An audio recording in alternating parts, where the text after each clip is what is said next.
I love this. This is a hoax done by two academics who are tired of the academics who think they know everything and are perpetrating what they think is a scam of gender studies.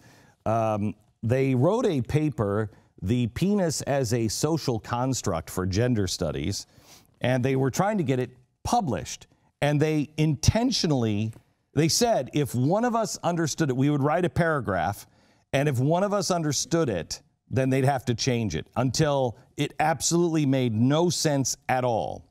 So here's some of the examples in this double peer-reviewed study that got high marks. We conclude that penises are not best understood as the male sexual organ or as the male reproductive organ, but instead as an enacted social construct that is both damaging and problematic for society and future generations. The conceptual penis presents significant problems for gender identity and reproductive identity within social and family dynamics. It's exclusionary to disenfranchised communities based upon gender or reproductive identity. It's an enduring source of abuse for women and other gendered marginalized groups and individuals. Is the universal performance source of rape and the conceptual driver behind much of climate change. Okay. Toxic hypermasculinity derives its significance directly from the conceptual penis and applies itself to supporting neo-capitalist materialism, which is a fundamental driver of climate change, especially in the rampant use of carbon-emitted fossil fuel technologies and careless domination of virgin natural environments. We need not delve deeply into criticisms of dialectic objectivism or their relationships with masculine tropes like the conceptual penis to make effective criticism of exclusionary dialectic objectivism. All perspective matters. They write, if you're having trouble understanding what any of this means, there are two important things to remember. First, we don't understand it, and we wrote it. Nobody does.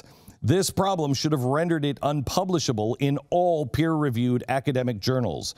Second, these examples are remarkably lucid compared to much of the rest of the paper.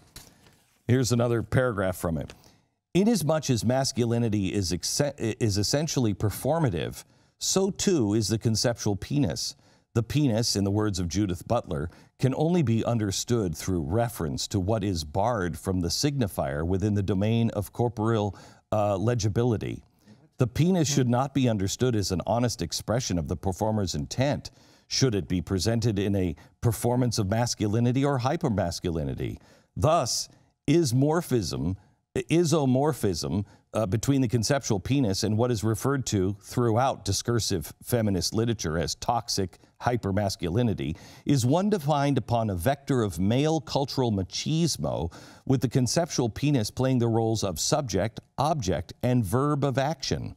The result of this trichotomy of roles is to place the hypermasculine men both within and outside of competing discourses whose dynamics, as seen via post-structuralist discourse analysis, enact a systematic interplay of power, which the hypermasculine men use the conceptual penis to move themselves from powerless subject to powerful positions.